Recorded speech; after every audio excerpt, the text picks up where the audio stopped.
Bom, pessoal, novamente sejam todos muito bem-vindos. Vamos hoje à terceira agenda referente à atualização de status, né, do módulo de operações do OpenSuriance, o nosso MOP. A proposta é demonstrar a vocês uma versão MVP da aplicação. Vamos sair um pouquinho aqui da teoria, que foram as últimas duas agendas, que mostramos vários diagramas, né? A proposta dessa em específico é a gente mostrar na prática um MVP de funcionamento da aplicação. Obviamente, o grande intuito, nós visamos aqui que as participantes aqui presentes, que os fornecedores também presentes possam verificar, né, como que está sendo desenvolvido este projeto, essa arquitetura desse projeto, e claro, sem sombra de dúvidas, nos tragam feedbacks, considerações e dificuldades que possam vir a ocorrer, né? Qualquer dúvida, qualquer consideração será sempre muito bem-vindo. E para o final, vamos abrir espaço para dúvidas gerais de todos os participantes, obviamente relacionados ao MOP. O palestrante de hoje é a Squad de implementação, né, que é aqui o nosso fornecedor da estrutura Capco, e com isso eu gostaria aí de convidar o Erenildo Rios para que assuma a palavra e inicie o nosso workshop. Erenildo, contigo, meu amigo. Muito obrigado. Obrigado, Maurício. Bom, boa tarde a todos. Conforme o Maurício falou, a gente vai fazer uma demonstração aqui, pessoal, do MVP, né? Que é basicamente o que a gente vai demonstrar hoje, é o core do MOP, né? Que é a comunicação do lado do cliente com o módulo serve, tramitando ali as APIs que fazem parte ali do hall hoje do OpenShoes, tá? Gostaria de pegar só 3 minutinhos antes de a gente começar a demonstrar ali a questão na prática, para nós revisitarmos a arquitetura, tá? E eu vou demonstrar ali, vou mostrar na arquitetura o que a gente vai, de fato, estar demonstrando para vocês, tá? Então, vou tomar a tela aqui. A nossa arquitetura também teve evolução da nossa última reunião para cá, né? Qual foi a principal mudança, né? A gente, a gente adotou que a validação da qualidade, a parte de qualidade dos dados, ou seja, eu validar a estrutura que está sendo enviada de acordo com, com o esperado, né? Que é de acordo com as especificações das APIs, ela não vai ser mais feita no client, né? Ela vai ser feita desculpa, no server. Ela vai ser feita no client, porque a gente vai usar o core ali do Mokin, né? Ou do FVP, que vocês estão acostumados a fazer o uso aí. Então, a gente vai usar toda a estrutura ali do Swagger, desse componente que já faz uso para poder fazer a validação. Tá? Então, essa é a grande mudança. Tá? Então, só recapitulando a arquitetura, então, hoje você tem a participante A, uma participante X, né, se comunicando com uma participante Y, transacionando ali as APIs do OPIN, né? O que a gente convencionou da arquitetura desse novo componente é que, no momento que a gente estiver saindo com uma requisição de uma participante A para uma participante B, no mecanismo de saída, né, de borda da participante A, vai ter que ter um fork aqui para dentro do nosso componente, que vai ser instalado, configurado, pré-configurado dentro da infraestrutura de vocês, né? Então, ele é todo esse componente aqui. Então, toda essa infraestrutura que está aqui já foi desenvolvida, todos os microserviços, né? Hoje, a gente está, para demonstração, a gente pulou aqui essa questão, essa camada de segurança. A gente vai fazer a comunicação do gateway principal do componente client se comunicando diretamente com o gateway principal do server, né? A camada de segurança, a gente vai estar colocando, acredito que na próxima demonstração para vocês, a gente já vai estar, na próxima, já vai estar a jornada vai estar completa, né? Então, tanto da parte de segurança, tanto da parte de validação do MTLS. Mas, voltando aqui ao nosso foco de hoje. Nosso foco de hoje é fazer com que eu receba uma requisição, né? Vamos tratar dois requisitos aqui. A questão da qualidade, né? Que é eu validar a estrutura do payload de acordo com a especificação da API, e saber também anonimização. Quais campos, né, eu tenho que fazer fazer a anonimização, né?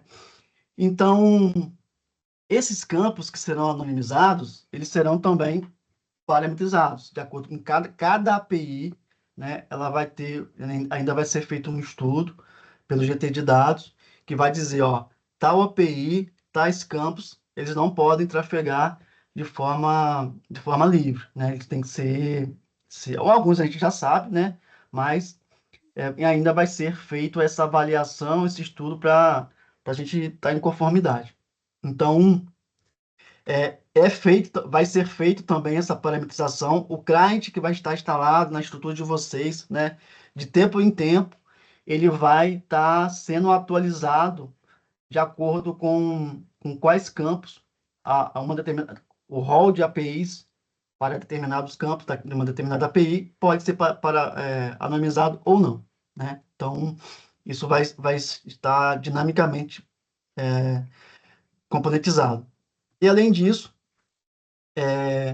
a gente tem a questão da validação. Como eu falei no início, né, esse componente aqui, ó, Data Validator, ele estava lá na estrutura do server. A gente trouxe ele para cá para poder a validação ser diretamente no client, tá? E aí a gente gerar ali as incidências, né, as divergências que não estão em conformidade, e a gente mandar isso dentro de uma estrutura do payload original. A gente vai criar um nódulo ali de quais campos, de fato, não estão em conformidade, ou não foram encontrados, não foram... semanticamente, a gente não vai fazer validação no início, né, a princípio, mas de forma estrutural, sim. Então, a gente construiu os microserviços, a gente construiu o broker, o componente que envia de uma estrutura para outra, ou seja, eu tenho de fato aqui duas redes. A gente vai simular aqui, eu tenho dois brokers aqui no meu CSP, né? E eu vou estar simulando de fato uma participante, com uma rede totalmente diferente, chamando os componentes para enviar os dados para o server. No server, o que ele vai fazer? Né? A gente vai guardar a estrutura do payload original e também ele vai separar isso, né? Ele vai separar o que é payload original, né? Para gerar outras metrificações ali para PCM, e vai gerar também um payload, vai guardar um payload, né, em formato JSON do que não está em conformidade, né? Daquilo que não está de acordo com a documentação técnica das APIs. Bom, então, basicamente, o teste que a gente vai fazer demonstrar para vocês aqui esse teste, tá? De ponta a ponta, simulando uma participante, chamando uma API de entrada do nosso componente. O componente vai fazer duas ações. Ele vai anonimizar campos e vai validar a estrutura. Feito isso, ele vai mandar o nódo do server. O server vai pegar essa estrutura, vai dividir ali em dado original, né, principal, que é a requisição original, anonimizada, e vai segmentar em outro JSON com os campos que não estão em conformidade, tá? Bom, esse o MVP que a gente vai mostrar para vocês hoje, né? E na próxima rodada que a gente fizer, a gente vai estar trazendo ali essa camada de segurança para facilitar os testes. E até mesmo a concentração maior foi agora no desenvolvimento, na criação de toda essa infraestrutura, né? Toda dockerizada, que vai ser pré-configurada, né? Já vai para vocês pré-configuradas, Então, a gente teve um foco maior em construir todo esse arcabouço aí, tanto de infraestrutura, tanto de componente de software, tá? Bom, então agora os desenvolvedores que atuaram diretamente nessa criação, né, dessa arquitetura, né, pegou isso aqui, transformou em código, vão nos demonstrar como que está hoje e como que é essa comunicação desses dois componentes na prática. Boa tarde, pessoal. Sou o Lucas. Vou apresentar aqui na prática aqui. O Aurélio passou aqui um overview aqui de como que vai funcionar. A gente vai mostrar aqui como é o funcionamento esperado dessa aplicação. No momento a gente ainda está em tela preta, mas eu vou deixar bem exemplificar aqui, mostrar aqui o que eles fazem. Aqui a gente vai simular só de um lado. São duas participantes, A e B. Então aqui a gente vamos supor que a gente está só do lado A, né? No A e B. Próximos passos a gente vai simular tanto A e B com o client de um lado, A com o client de um lado, B com o client do lado. Então, dá duas pontas. Ô, Francisco, você pode compartilhar aí?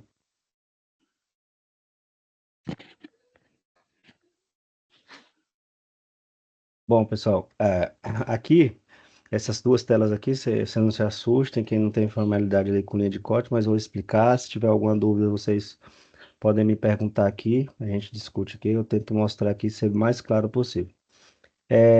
Do lado esquerdo aí, essas duas telas pretas, onde tá escrito, onde tem dois Windows Shell aí preto, em cima e embaixo, onde tem uma URL aqui, esse é o client. Esse cara ele está no cluster Kubernetes rodando. Então, e o lado direito aqui é o server, é esse que está amarelo e verde aqui. É outro cluster também. Esses caras eles já conversam. A gente está simulando o quê? Que o client aqui, o lado preto, o lado esquerdo, esteja instalado no cliente, esteja configurado e ele está ouvindo ali as transações ali do OpenSure's. E ele ouvindo isso, pegando a requisição, ele vai transferir essa requisição lá para o server. Transferir como, Lucas? Transferir qual que é o requisito se alguém não tem? A gente pega esse dado que foi transferido, seja um consentimento, compartilhamento de dados mesmo comum entre a pólice, ou endosso, sinistro, seja o que for. A gente tem que passar esses dados entre uma participante e a outra, A e B, que seja. E dentro desses dados a gente tem informações sensíveis do cliente. Então, essa aplicação ela está configurada para não tirar dados dentro do cliente. Então, ela recebe esse dado, ela trata essa informação que ela não acha necessária, ela descarta. Isso é configurável, a gente parametriza o que que é essencial, o que que não é. Então, ela sabe. Então, ela descarta e fica do lado do cliente. E ela passa para a gente por server só o que é necessário. E mesmo esse dado necessário que você fala, por exemplo, CPF, um Consent ID, ou que seja um número de apólice, seja qual que for o dado, esse dado ele é anonimizado. O que que é anonimizado? Ele é criptografado de uma forma que ele seja identificado, a criptografia para aquele padrão de dado, mas ele não seja identificado a olho nu. Eu olhar e falar, é CPF de 1, 2, 3, 4. Não, ele gera um hash único. Para cada entrada daquele CPF, ele vai gerar o mesmo hash. Porém, o usuário comum não vai olhar para aquele hash e entender que é um CPF. Então, para fazer uma demonstração aqui breve de como essa informação ela trafega aqui, ô Francisco, você pode dar um enter aí. Esse enter que ele vai dar é na entrada da aplicação. A gente chama de gateway. Esse gateway ele vai ficar instalado no cliente, ele vai receber a requisição de entrada. O cliente fez um. Cliente A solicitou os dados, cliente B compartilhou. Essa cópia não é ele não intercepta a requisição e pega uma cópia desse dado, seja qual for a requisição, ele não faz acepção de requisição, pega a cópia do cliente.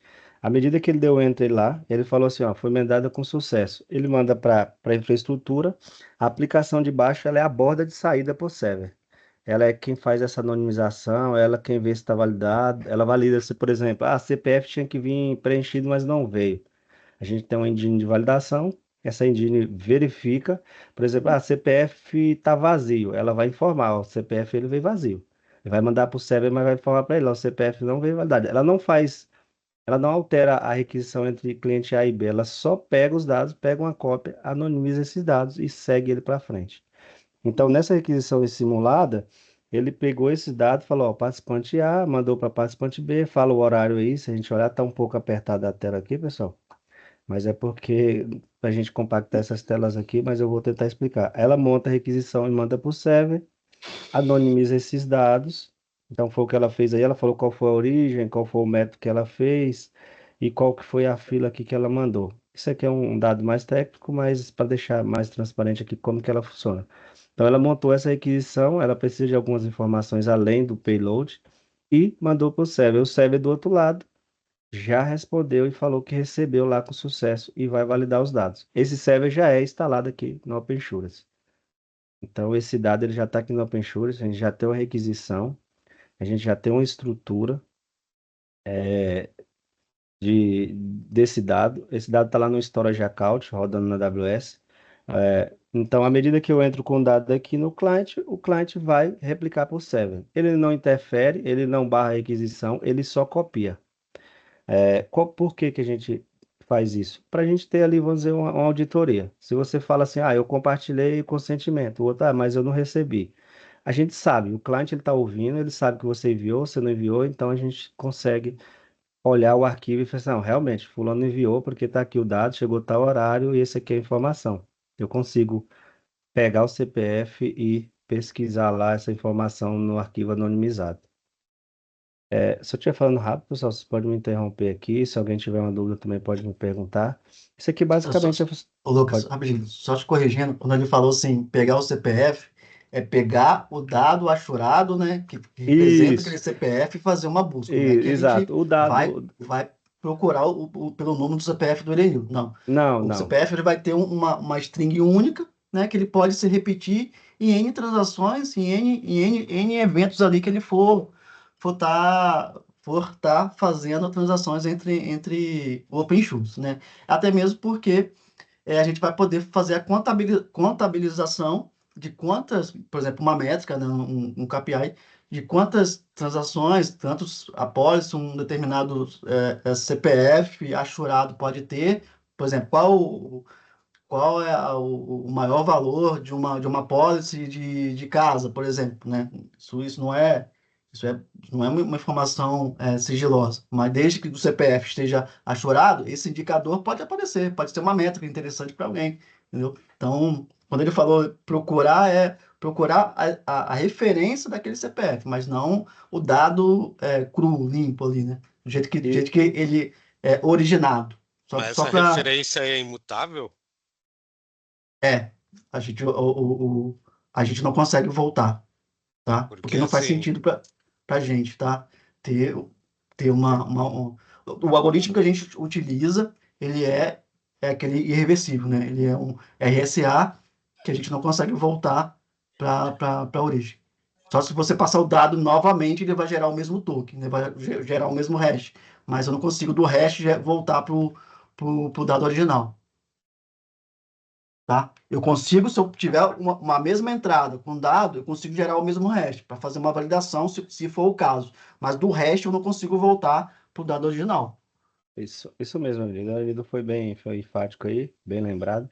Quando eu falo pesquisar, é pelo dado criptografado, né? É pelaquela chave, aquele token gerado a partir do CPF 123, eu consigo, nos arquivos, pesquisar quais os arquivos são representantes daquele CPF. Eu falo CPF, pessoal, porque a gente usa bastante CPF aqui, mas esse é customizável. Se, por exemplo, um tipo de produto ele é a pólice, então a pólice ela vai ser criptografada. Então é customizável, você pode botar um, pode botar N.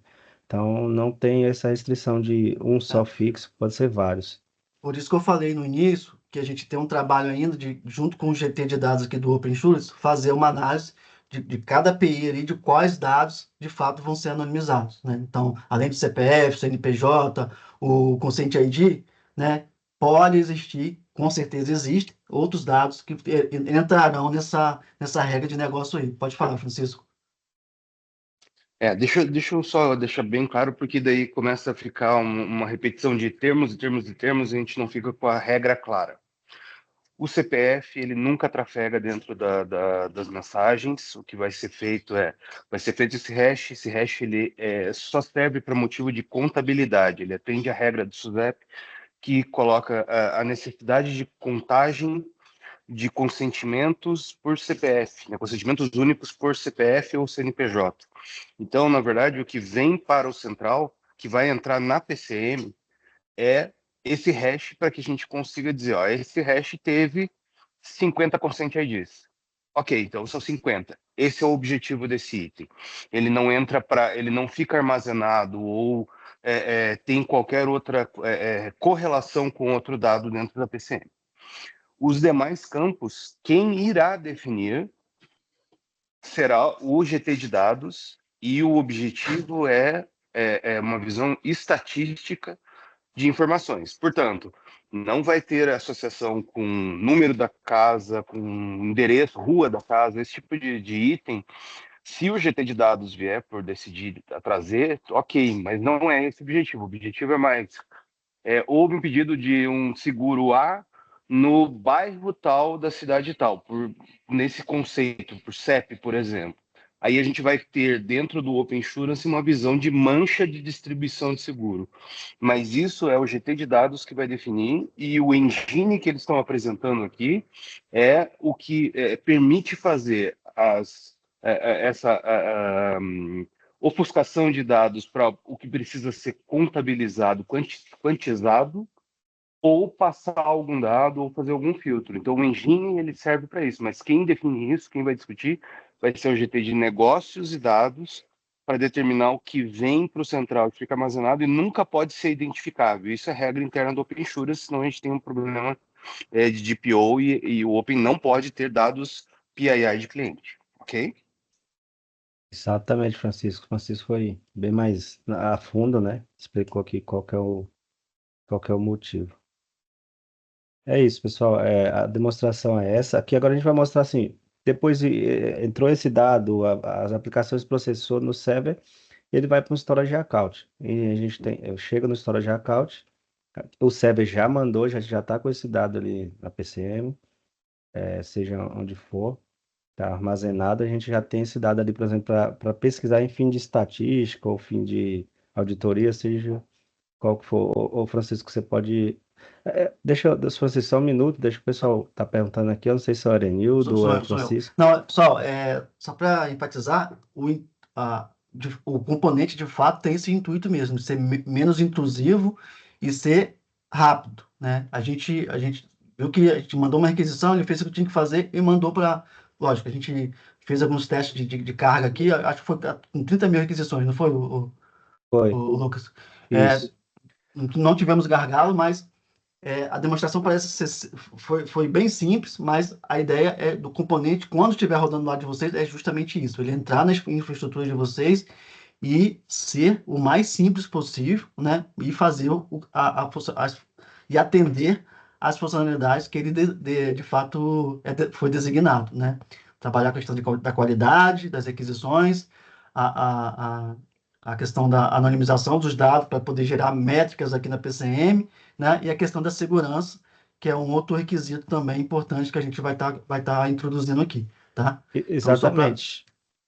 E aqui não está só essas telas, né? Aqui a gente tem toda uma infraestrutura, a gente tem cluster criado, cluster conversando entre rede, a gente tem a saúde das aplicações, então aqui já é o produto final, mas tem toda uma infraestrutura que a gente pensou aqui para ficar mais simples, como que eu instalo isso lá no lado do cliente, sem ter que onerar o serviço do cliente. A gente sabe que cada participante tem sua infraestrutura, então a gente está sendo o mais agnóstico possível aqui, para não ter que forçar a pessoa a comprar nenhum produto ou usar nenhuma tecnologia. Então a gente está sendo bem, está pensando assim nos detalhes de deixar a aplicação mais leve, mais rápida e mais simples de ser configurado possível. Acho que o Diego levantou a mão aí. Diego, se quiser falar. Opa, Pessoal, se tiver alguma boa tarde. dúvida, alguma coisa, pode perguntar, fica à vontade. Se não ficou claro, pode me perguntar aqui. Sim, boa tarde, eu sou o Diego aqui do Santander. Eu tô com uma dúvida, qual a relação do MOP com o PCM? Esses dados a gente já reporta para o PCM, toda a comunicação que a gente faz, tanto do lado cliente quanto do lado server, com as instituições, a gente já reporta para o PCM. Então, o MOP não é uma duplicidade dessa comunicação? A gente não já tem essa informação lá no PCM? Porque precisa dela a mais anonimizada. Tem alguma correlação, algum ganho com isso? Tem, Dani, tem. por favor.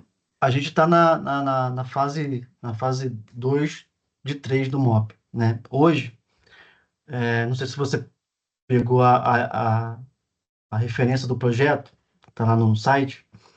Hoje, de fato, vocês mandam essa comunicação, esses dados para a PCM, mas isso aqui é uma evolução das informações, né, que vem para o PIN. Mas no futuro, né, a versão final desse projeto aqui, é que a comunicação entre as participantes tenha esse componente que a gente está apresentando aqui na frente, né? Antes de você. E esse componente que a gente está desenvolvendo, que é o MOP, é ele que vai fazer a comunicação entre as participantes do que fazem parte do OpenShoes, tá? Então, de fato, hoje, se você olhar nesse contexto, ele não faz só isso, né? Ele tem a questão da segurança também, que hoje as APIs que você tramita ali a PCM não faz. Tem um outro stage aqui, que quando a gente lançar a versão final, que vai atender, que é a questão de segurança, Então, ver ali malwares do payload, enfim, tem todo um contexto a mais. E além disso, tem uma evolução desse mesmo componente que vai ser um gateway ali de comunicação de dados entre todas as participantes que estiverem dentro do OpenShoes. Francisco, você quer me complementar? Para ser um pouquinho mais direto, Edildo, assim, a PCM hoje, a PCM ela continua como está, ela não tem, as modificações estão de agregação conforme as normas do SUSEP, ele tem que atender para o começo do ano que vem. Mas o principal hoje o participante, ele tem que fazer o log da PCM, chamar as APIs de carga da PCM por vocês mesmos. Tem que fazer toda essa coordenação de chamada das APIs, e a informação que vai na PCM são só as informações de chamada. Então, é uma visão muito técnica e estatística de quantidade de transações e de fluxos, né? Então, eu tenho um fluxo ali de transmissão de dados, ele tem 10 passos. Dentro dos passos, a gente vai ter, sei lá, umas 30 APIs chamadas de cada lado. O que a PCM está pegando hoje, que o participante envia, é essa informação técnica dos headers, de qual chamada foi feita para qual, de empresa para empresa, qual API foi chamada, qual foi o retorno. Então a gente consegue entender. Nesse fluxo, a gente teve o fluxo completo ou não, o funil parou em tal lugar, é uma visão muito quantitativa, né? Então esse é o formato hoje. O que o MOP traz, ele nesse primeiro momento, ele tem 3 módulos. Um primeiro que é o de qualidade para ver a visão de motor, se os dados estão ok. O segundo, ele vai vir substituir essa chamada que os participantes fazem a PCM. Ele mesmo vai enviar essa parte de header para poder fazer a contabilização. Então a empresa não tem que se preocupar no controle de fluxo. E depois entra a visão de dados, que é estatística. Hoje o OPIN não consegue ver nenhum tipo de dado que esteja dentro da mensagem. Não deve ver isso, a não ser na visão estatística que o GT de dados vai definir quais são os itens. A única exceção que é obrigatória, e esse é o módulo principal, é o ponto principal ali, é essa criptografia, ofuscação do CPF, para fazer a contabilização, porque hoje, como a gente não tem o dado na PCM, a gente não consegue saber os consentimentos únicos por CPF ou por CNPJ, que é a exigência legal. Tá? Então, o MOP ele vem para substituir esse envio de dados para a PCM e a contabilização estatística também junto. Ok? Beleza, só para ver se eu entendi, então. Ele nasce como um MVP, ele vai concorrer com a PCM, por enquanto a gente vai continuar mantendo os dois, mas o objetivo no futuro de uma nova versão é substituir o PCM, certo? É isso.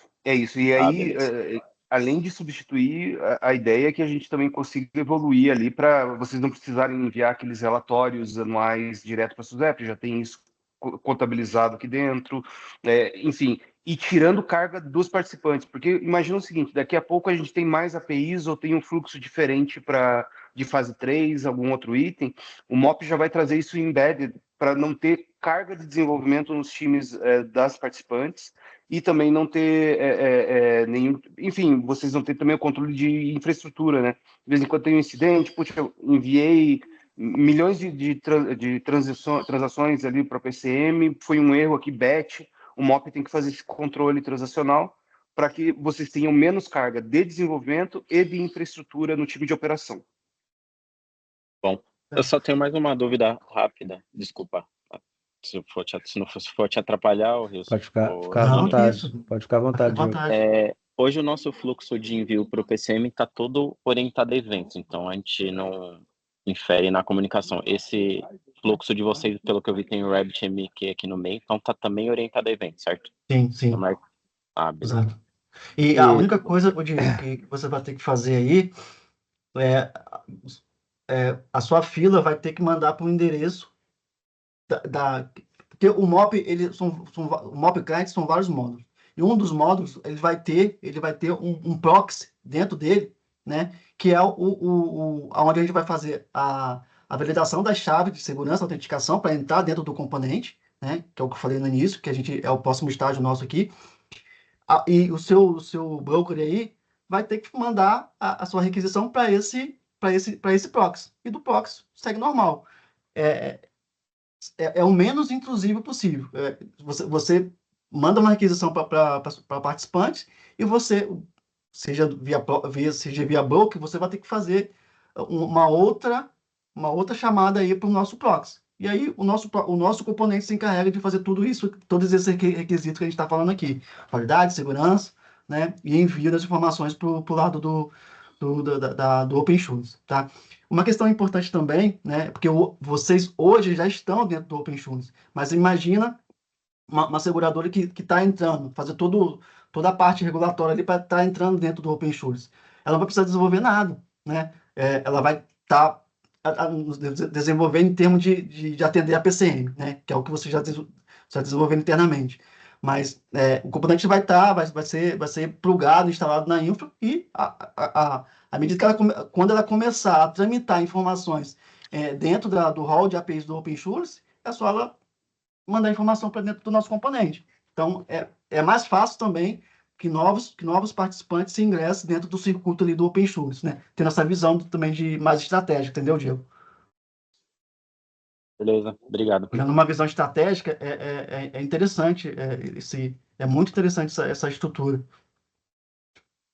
É isso, só aqui é a comunicação, entrou o dado aqui no gateway, passou pelo a engine de anonimização, chegou no server. Ô Francisco, mostra o dado ali, mais ou menos onde é que vai chegar ali pra gente, no storage account. A gente vai tá armazenando aqui no storage account, a gente tem um storage account. Esse dado chega aqui pra gente. Só um minutinho aqui. Acho que sua tela sumiu, Francisco. Voltou? É isso, Era só voltou. atualizar. É só ir no Open Data aí. Opa, chegou, 2 caras. Abre esse primeiro aí. O primeiro, isso.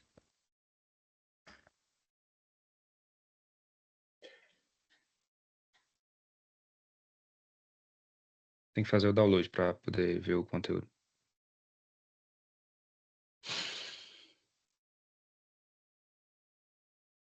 Então, aqui a gente tem um esboço, ele é um pouco simples, né, pessoal? A gente vai evoluir isso aqui, mas aqui, a origem, participante A, destino, participante B, ele interceptou, ele não está, isso não é transparente para a participante, né? Ela faz essa requisição, ele intercepta aí via API Manager, API Gateway, aí dentro dessas informações também vai o arquivo, o que não é interessante, ele descarta os dados e vai aos dados anonimizados aí, o que você fala para ele.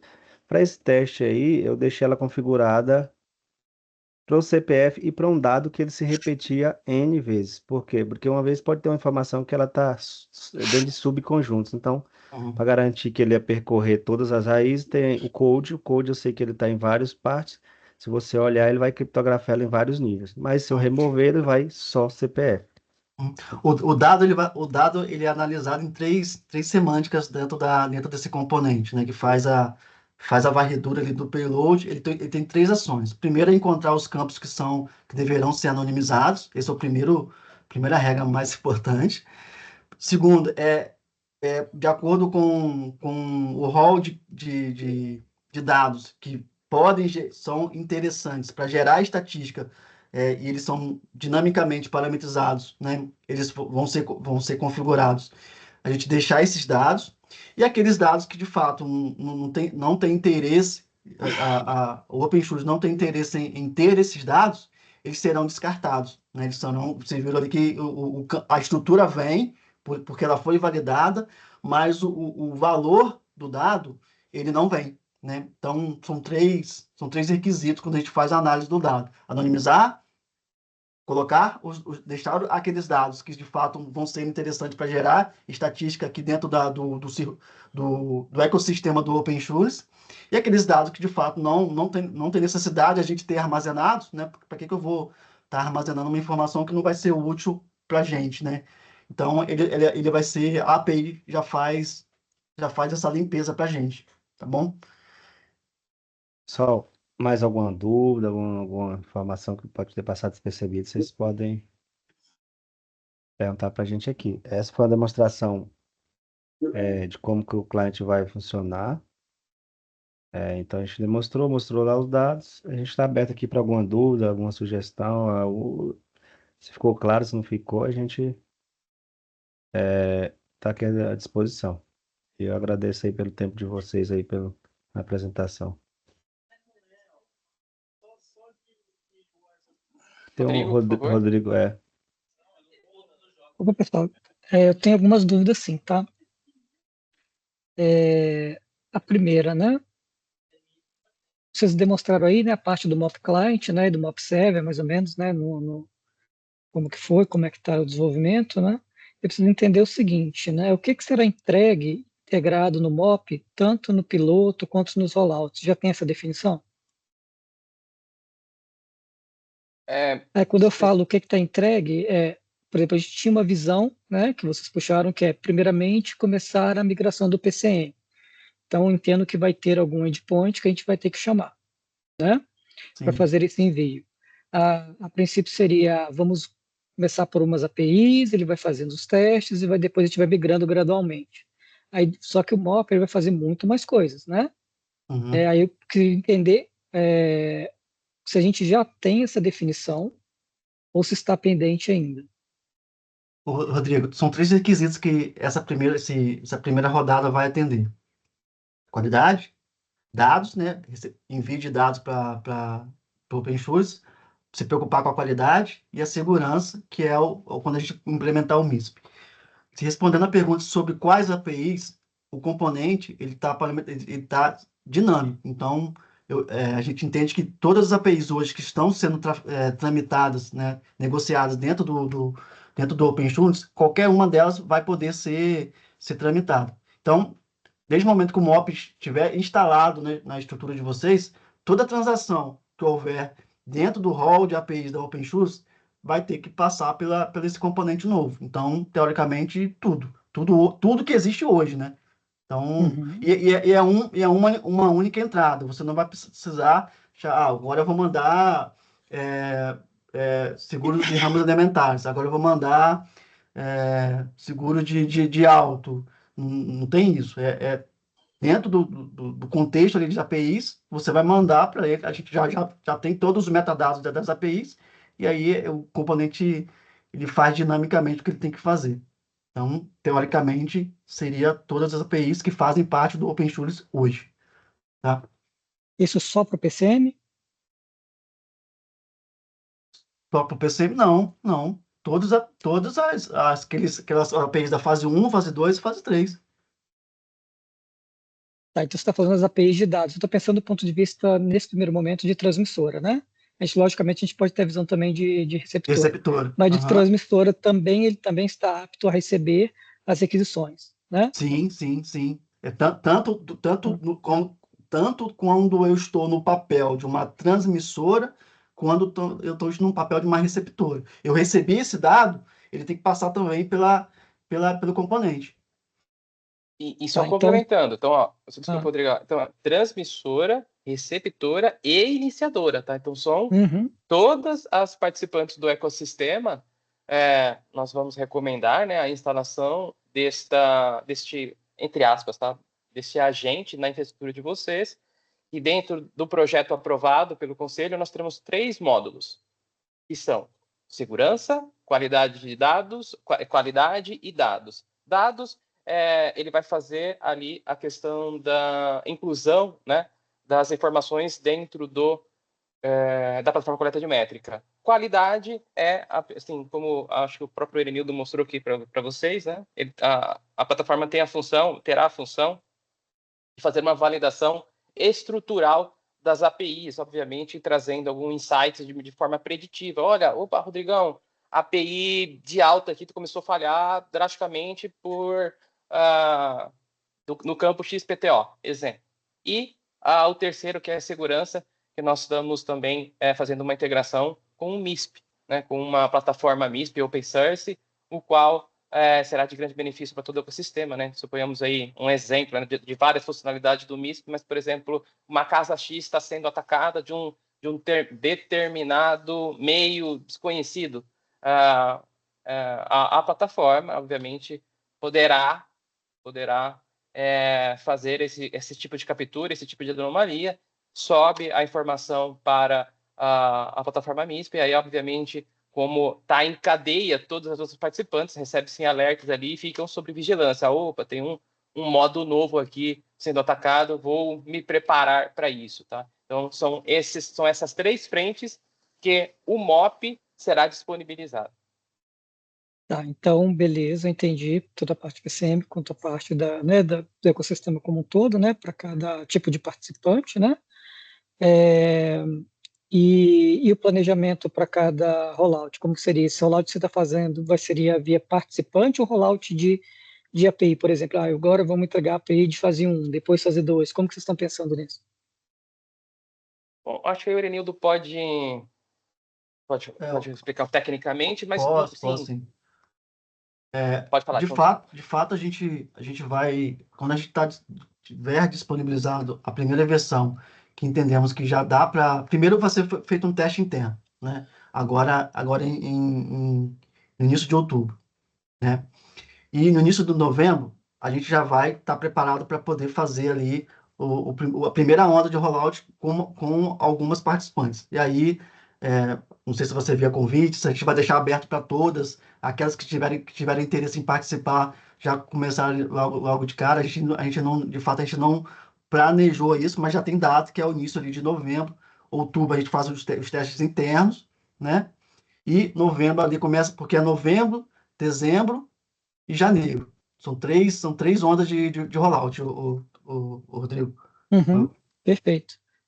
E uma dúvida, vai ter ambiente de homologação também? Vai funcionar em sandbox? Como vocês estão pensando? Sim, todo ambiente de teste. Mesmo os ambientes que vocês têm hoje, do lado, na verdade, vocês têm um ambiente de sandbox, né? Que é o ambiente pré-produção aqui, né? Então, vocês terão o mesmo ambiente, tá? E então, peraí, então pelo cronograma aqui, então os testes fechados, na verdade, vão até outubro. Aliás, eu estou no mês de outubro, né? Então até 31 de outubro, não é isso? Isso, os testes fechados vão até 31 de outubro. Sim, está planejado aqui para a gente, tá, o Rodrigo? E aí o primeiro rollout... correndo para... a primeira onda de rollout é novembro, dezembro, janeiro, e fica fevereiro ali para a gente dar sustentação após essas 3 ondas de rollout.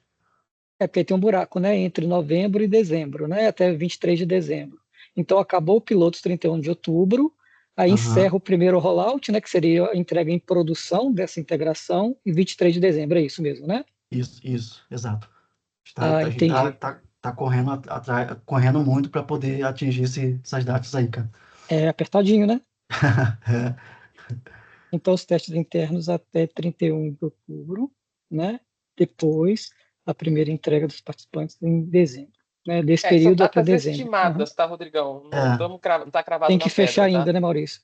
Precisamos fechar. A gente tem, provavelmente, claro, vamos ouvir a percepção de vocês. Nós estamos também em constante comunicação com o nosso primo Open Finance. Obviamente, acho que talvez vocês tenham esta projeção. Eles têm um módulo análogo ao nosso, denominado MQD. Obviamente, nós estamos ouvindo sobre as dores, sobre as percepções, claro, para que a gente possa fazer uma transição aqui com o OpenShurance de uma forma mais suave, um pouco mais tranquila e adapta para todos os participantes, sem onerar qualquer tipo de prejuízo para todos, tá? Só para entender, Maurício, eu estou tenho muitas perguntas, é porque a gente tem Por aqui favor, no banco, são né? super válidas. Para vocês entenderem, principalmente a questão de cronograma, de o que vai ter entrega, porque assim, a gente tem, de certa forma, alguns períodos de freezing, a gente tem que fazer um orçamento, tudo aqui dentro do banco. Claro. Tá? Por isso que eu estou fazendo esses questionamentos, tá bom? Por favor, continue. Tá? Mas segunda, pode seguir aí, Erenildo, por favor. Não, eu queria mostrar porque eu acho que você tá com a primeira versão ali que está lá no... A gente tem que atualizar, Maurício. Que está lá na apresentação. Isso. Aqui, ó, tem no a gente diretório, atualiza. Né? Na verdade, a gente já mexeu nisso, de acordo com o andamento aqui, ó. Na verdade, desculpa, o primeiro rollout, com vocês, acontece aqui na primeira semana de dezembro, tá vendo? Dezembro, janeiro, fevereiro. E aí aqui, ó, a gente lança o piloto, aí tem o período de estabilização, né, que aí seria um teste interno, essa estabilização aqui, e aí sim começa a fase de rollout, Rodrigo. 1, 2, 3, na minha cabeça, eu sei que vai até fevereiro, mas a gente jogou um pouquinho para frente a primeira rollout. E aí aqui fica aberto para as casas, tá? Se voluntariarem, aquelas que querem já iniciar fazendo os testes. Eu vou atualizar esse cronograma lá no site. Não, esse pelo menos o último que eu baixei já está bem parecido, tá? Já está bem parecido? Tá bom. Então é isso. Está bem parecido, né? Aí, só seguindo, né? Aí o Maurício deu até um ponto lá, esse monitoramento estrutural, né? Como que será isso, Maurício e Irenildo? A gente vai ter um endpoint que ele vai nos alertar, vai ser uma coisa que vai ter um site de conformidade, uma dash, como que está previsto isso? Do nosso lado aqui, a gente vai ter um dashboard para atender essas anomalias. Ainda não, de fato, uma vez caiu a informação ali, estrategicamente, como que vocês vão ser comunicados, a gente não parou ainda para poder tá vendo essa divulgação. Mas, de fato, vai cair num painel, porque o payload vai estar atendendo determinadas regras ou não, e vai rolar até... tem até algoritmo de inteligência artificial para ver se tem anomalias. E aí gera indicadores. Esses indicadores, né, geram alertas. E o alertas a gente pode comunicar, sei lá, não sei, por e-mail, por SMS. Aí tem um grupo fechado de participantes, né? A gente vai ver a melhor estratégia para vocês saberem dessas informações de inconsistência, de anomalias no ambiente, o quanto antes. Show de bola. Uma dúvida, já temos os swaggers para fazer essa integração, tirando das regulatórias, que em regulatória eu entendo, por exemplo, no caso da transmissora, né? Ela vai chamar uma API aqui interna, no princípio, certo? Na verdade, você não vai nem chamar a API nossa, você vai a sua requisição, você vai mandar para um outro, a sua requisição, você vai pegar o payload da sua requisição, vai mandar para um outro endereço. A gente não vai ter um hall de APIs que vai disponibilizar para vocês. Você não vai chamar API por API. Você vai ter um único ponto central de entrada no componente. E o que você vai ter que mandar é qualquer payload de qualquer API que faz parte do hall hoje do OpenShurance. Então, ele é dinâmico. Erenildo, compartilha o diagrama. Volta aquele diagrama final. Sim. Final. Acho que vai ficar mais fácil da gente conversar. Isso. É que esse está bem mais complexo, então mais simplificado. Talvez seja mais fácil da gente visualizar aqui. Esse aqui é um contexto. Né? Aqui é um bem mais simplesinho, talvez seja mais interessante. Tá. Deixa eu ver se é esse aqui. Isso, perfeito. Esse aí. Cadê o do MOP? O teu último final. É porque esse intermediário eu entendo que é o que você está falando, que é do PCM, né? O intermediário lá. Esse aqui não é que seja do PCM. Tem tem mais coisas além da funcionalidade de mandar dados para PCM. Como eu falei, a gente tem, foi isso que o Francisco falou, a gente tem a questão da segurança, quando a gente colocar ali o MISP para poder fazer inspeção dentro do payload, tem a questão da qualidade, né, que hoje o PCM não faz. Mandar dados para PCM é uma das perninhas desse cara aqui. Hoje a gente está nessa fase aqui, ó, que a gente está chamando de evolução. No futuro tem a versão final. Então, para outubro vai ter qual dessas aí? Vai ser essa aqui, intermediária? Essa intermediária. Então, imagina que você está tramitando aqui, ó, rural, ramos elementares. Você vai ter um único ponto de entrada aqui. Entendeu? Ou seja, eu vou duplicar, hoje eu mantenho a minha estrutura e eu duplico fazendo a chamada para o MOP, que é esse ponto de entrada que você está falando. Exato. Beleza. Aí a gente vai pegar esse payload, vamos colocar, não sei se você lembra, quando os meninos mostraram ali, tem vários atributos em cima, participante A, participante B, isso quem monta é a nossa engine, entendeu? Ela coloca para a origem e destino, para facilitar os indicadores lá quando a gente receber do nosso lado. Então, você não vai ter, é um componente de caixa preta mesmo, tá, Rodrigo? Você não vai ter um swag. Lembra que eu falei que vai ter um proxy aqui na frente?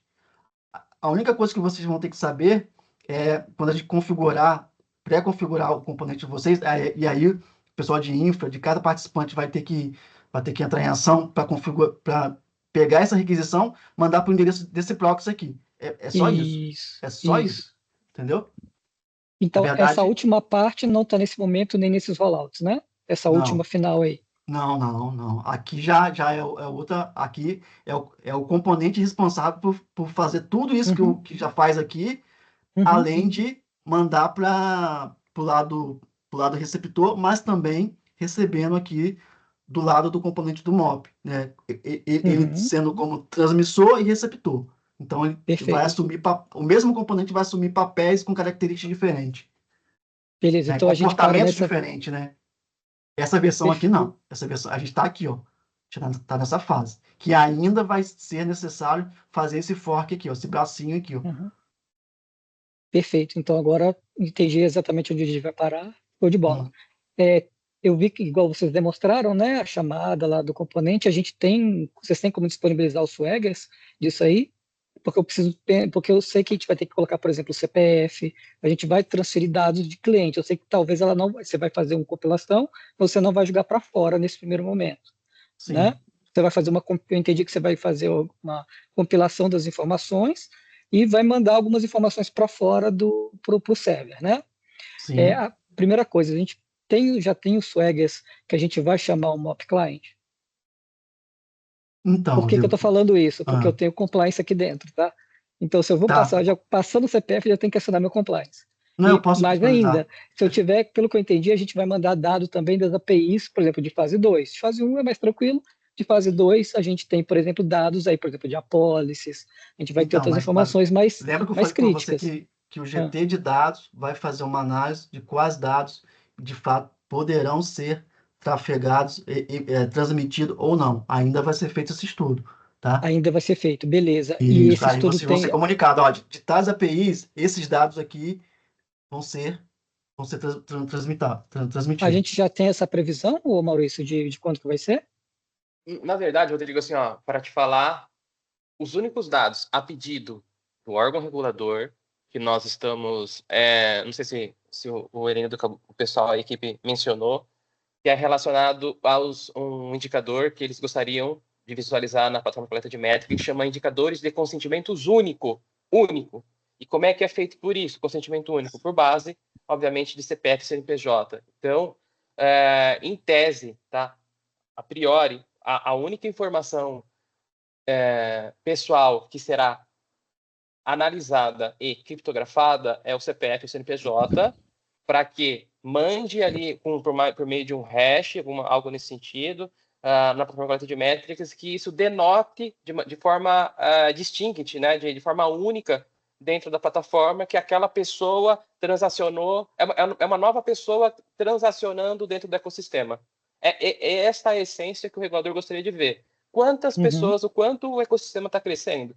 Aí, obviamente, pelas volumetrias que temos hoje, a gente não sabe se o Rodrigo está compartilhando a sua apólice residencial, alta e por aí vai. Mas se o Maurício, pela primeira vez, transacionar, com base neste hash, com base nesse consentimento único, nós vamos conseguir saber que o ecossistema avançou 1 grau, tá?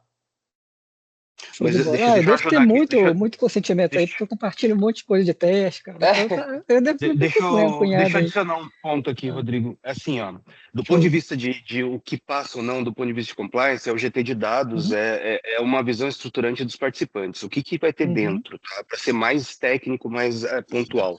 Você vai ter uma engine de transformação que vai estar parametrizada. Então, dentro aqui do central, a gente vai ter como se fosse um XSLT ou, enfim, imagina a engine de transformação que a gente tem aí no ar. O Erenildo pode depois dizer qual é que foi escolhida, mas o ponto é, você tem o JSON, ou melhor, você tem o YAML da API atual. Você vai ter um segundo YAML, que é o YAML de transformação, que vai dizer, ó, o campo tal, que é o CPF, esse é o único que passa. Então, eu vou colocar nesse segundo YAML só essa regra de transformação do campo que vem, é um filtro primeiro, e qual é o engine que ele vai utilizar, se é de ofuscação, se é um engine de filtro para eliminação, ou um deixa passar, que seria, por exemplo, um CEP. Então, o CEP viria aberto, o CPF seria fechado, seria ofuscado, e não viria todos os restos dos dados. Então, isso vai estar configurado em um segundo YAML. Esse YAML é o que é a discussão que a gente vai ter no GT de dados. Então a gente vai dizer lá, ó, tá aqui toda a API, dessa API, GT de dados, o que vale para a estatística do ecossistema? Ah, esse campo. Ok. Quais são os engines de transformações? Esse. Isso é dinâmico. Então isso no dia 1 pode estar funcionando só um campo, no dia 5, se o GT de dados bater martelo for aprovado, e a gente tem uma ferramenta que ela tem que ser dinâmica. E essa configuração ela sobe por servidor. Então, o servidor vai dizer, agora vai para a versão tal do YAML. Se o YAML vier, e ele tem que ser declarativo, mas isso, eu tenho que declarar exatamente o que vai passar. Não está configurado, não passa. Então, a ideia é sempre você ser o mais restritivo possível. Então, do ponto de vista de interface, passa tudo, e o filtro é que vai dizer o que eu realmente vou deixar passar ou não. Eu acho que do ponto de vista de implementação é menos doloroso. Além disso, eu acho que as tuas preocupações estão super válidas e o tempo ele é escasso, né? E o esforço dos times. Então, a visão aqui é um piloto incremental até que a gente tenha isso funcional em todos os participantes para poder ativar isso em produção e começar a ter a contabilização. Ok, até lá a gente está em piloto constante até terminar tudo isso. Eu estava conversando com o Mal aqui e acho que está na hora da gente colocar os fornecedores juntos. Então, ter aquele sub-GT tecnologia para discussão dos fornecedores e os fornecedores das participantes entrarem nesse piloto antes das participantes necessariamente, porque as participantes elas têm todo um ponto de desenvolvimento de vários produtos e não é core business.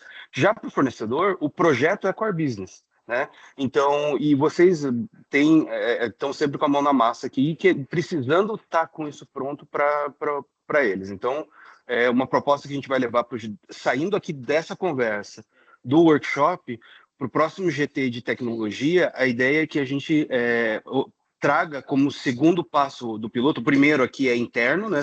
Usando o próprio Open Insurance, Mokin Open Insurance, que a gente já colocou no ar. A gente usa ele para simular essa carga interna aqui na estrutura. E o segundo, em vez de a gente chamar um participante, que era a ideia, chamar 1, 2, 3 participantes, eu vou levar a proposta de trazer os fornecedores, porque a gente está em ambiente mocado, ambiente de desenvolvimento, para que eles façam parte do segundo tranche de piloto. E aí a gente consegue ter essa clareza, essa discussão, num nível de contribuição, acho que mais forte, porque realmente o fornecedor ele tem esse compromisso com o projeto como core business, né? É a fonte dele ali de desenvolvimento. Então, acho que esse ponto que a gente tira de lição aprendida aqui, que acho que vale a pena. E aí a gente vai elevando esse cronograma. O cronograma ele ainda é visão piloto, tá? A gente não consegue dar uma data ainda de término produtivo para todo mundo. para a SUSEP, inclusive. A gente tem um compromisso de, até o começo do ano que vem, primeiro trimestre, a gente ter isso no ar por causa das métricas, mas a única coisa que não pode acontecer, o OPIM é a primeira diretiva, é problemas de segurança, compliance e exposição. Tá? Não, tá excelente, tá? Essas minhas perguntas são principalmente para essa preocupação de ter um entendimento como que fica para esse ano, né? Acho que para mim é mais por causa desse ano, porque a gente precisa de tempo, né, para fazer subir essa estrutura, né, se for o caso, tá? Por isso que eu fico fazendo esses questionamentos, essas dúvidas, tá bom? Aí eu passaria por uma dúvida um pouco mais técnica, né, assim, do ponto de vista, né? Aí talvez o Erenildo consiga me dar uma visão melhor, né? A princípio, a gente teria, da última agenda que a gente fez, a gente teria que subir dois servidores, né, do MOP Client, né? Seria um para transmissor e um com a visão de receptor. Isso se mantém? Não, é o mesmo componente. Eu posso usar digamos, a mesma máquina que eu vou subir para usar tanto como do ponto da visão de transmissor e receptora? Você lembra que lá no início da requisição, se quiser mostrar aí, o Lucas, quem baixou o YAML original, que foi lá por coisa, que a gente coloca lá participante A, origem, destino. Então, o mesmo componente ele atende, a mesma instância vai atender tanto para transmitir, tanto para receber. Não faz sentido você ter dois, entendeu? Ah, excelente, excelente. Sobe, Francisco. Ah, tá vendo? Esse origem ali, ó, é a gente que coloca, tá vendo? Origem e destino. Então, quando bater em você lá, na verdade, a gente vai estar inspecionando a requisição novamente e dizendo, ó, veio da origem tal e chegou no seu destino. No caso, o destino é você. Então, por isso que a gente coloca esse pré-cabeçalho aí na requisição.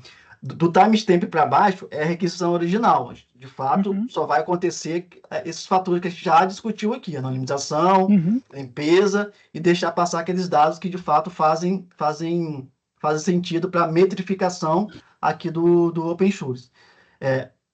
E esse cabeçalho aí de origem e de destino é a gente que coloca, tá bom? Excelente. E assim, pensando do ponto de vista que vocês já fizeram testes aí, né, tentando demonstrando, você já tem uma ideia de configuração mínima de CPU, de RAM? Chegaram a fazer alguma estimativa? A gente já chegou a mandar isso, mas a gente subiu com o mínimo possível aqui de recurso da Azure. Eu posso, depois, não lembro de cabeça, eu posso depois gerar um documento e mandar para vocês o mínimo que a gente está usando hoje. Tá bom? Excelente. Excelente. Tá bom.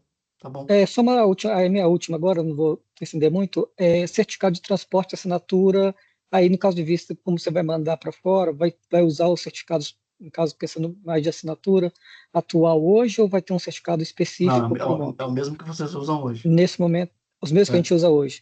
E vai ter uma forma de configurar isso? Como que vocês pensaram? Então, quando você está mandando a requisição, você já manda ali o hashzinho do certificado, né? O QID? Para bater lá na FAP, né? Para validar. E é o mesmo caminho, é a mesma estrutura. E o privado, você tá assinando o payload, tipo um JWKS, alguma coisa assim? Tá pensando para enviar? Então, vamos enviar, vamos gerar um hash ali. Essa parte de Mas segurança... você vai precisar do privado? Não, na verdade você já vai ter assinado, né? Com a sua chave privada. Tá. Então, aqui, na verdade, aquele que você está mostrando aí, eu vou assinar ele e mandar para o MOP. Isso, exato. Depois você fazendo... Depois eu valido lá com a FAP. Quando eu receber do meu lado, você não faz isso hoje para mandar para a PCM? Você não assina? Então, quando bate na PCM, antes da gente fazer o que tem que fazer aqui dentro de casa, a gente manda para a FAP, valida se você é você mesmo, deu match, aí sim que a gente faz as regras da PCM. Vai ser a mesma coisa. Então eu já faço a assinatura para o MOP Client, né? Digamos assim. Isso. E aí depois você vai ler, porque aí você vai decodificar, né? O base 4, vai ler as informações, fazer as Lembra que eu falei no tratativas. A ideia é ser o mínimo intrusivo possível. Então, a gente estudou aqui tudo que tinha, tudo que vocês já utilizam, inclusive pelo lado da PCM, para poder ser menos intrusivo possível, tá?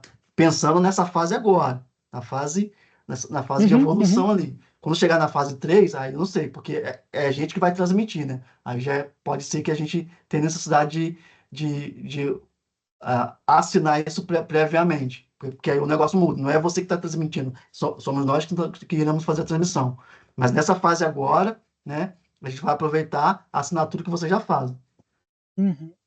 Perfeito, excelente. Aí minha única dúvida aqui talvez seja com o Maurício, né? Maurício, se eu tiver alguma dúvida de arquitetura aqui interna, né, da instituição, de cyber, ou de compliance aqui, eu abro no Service Desk, tem um e-mail específico, como que vocês estão pensando nisso? Eu vou sugerir, Rodrigão, vamos fazer uma reunião interna para nós, de fato, coletarmos de uma forma mais rápida, né? Ouvir, ver se não tem nenhuma forma. A gente marca uma agenda, traz com certeza aqui a squad de implementação, trazendo o CTO, e depois a gente consolida isso, e aí sim vocês formalizam por e-mail, sem problema algum. Beleza, fechou. Desculpa. Imagina, Rodrigão, pelo contrário, muito obrigado pelas excelentes perguntas.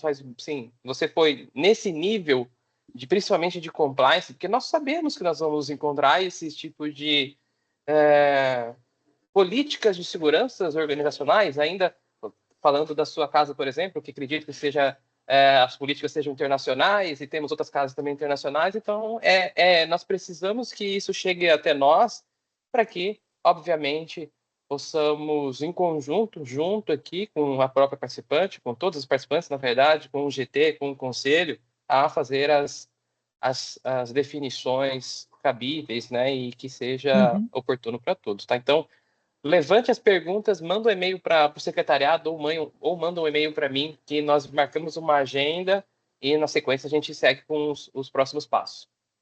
Excelente. Obrigado, Maurício. Imagina. Tá? Não, que nada. Vamos aí. Igor. Opa, boa tarde, pessoal. Tudo bem? Boa tarde.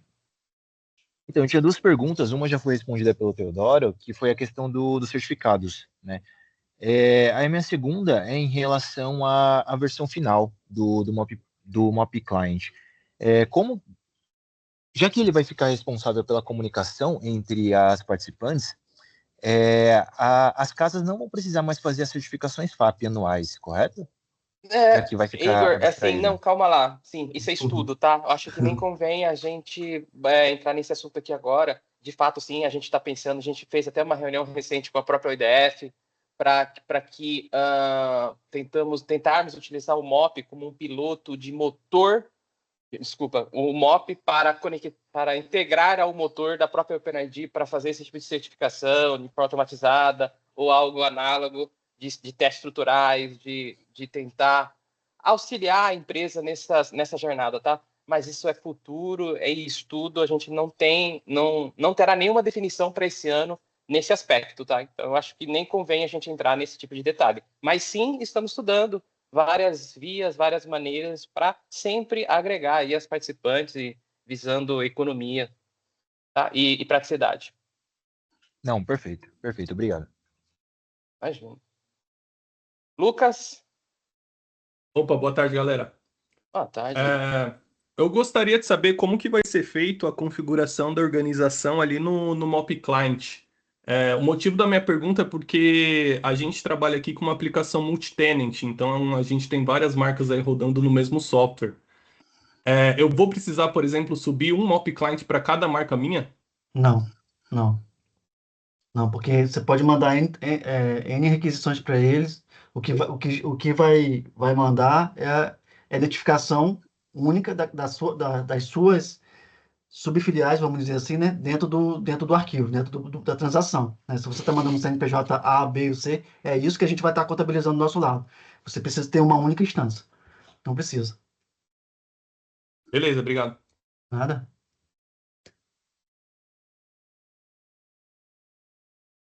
Fechamos então, pessoal? Bom, acho que até a gente passamos aqui 12 minutinhos, sem sombra de dúvidas, excelentes perguntas. Gostaria de agradecer, tá, a presença de todos. E como anunciamos isso no primeiro workshop, uma média aí de cada 45 dias ou um pouquinho mais, depende como está o amadurecimento da squad, como está o amadurecimento aqui do desenvolvimento. Nós vamos atualizar vocês, vamos fazer novos workshops. Pessoal, diante disso, eu gostaria de, novamente, um pouco redundante, agradecer a oportunidade, desejar a todos aí um excelente fim de tarde, um excelente final de semana. Muito obrigado por mais esse workshop. Grande abraço, pessoal. Até mais. Valeu, galera. Valeu. Até mais. Valeu, Valeu, obrigadão. pessoal. Tchau, tchau. Até mais, tchau, tchau. Tchau, tchau.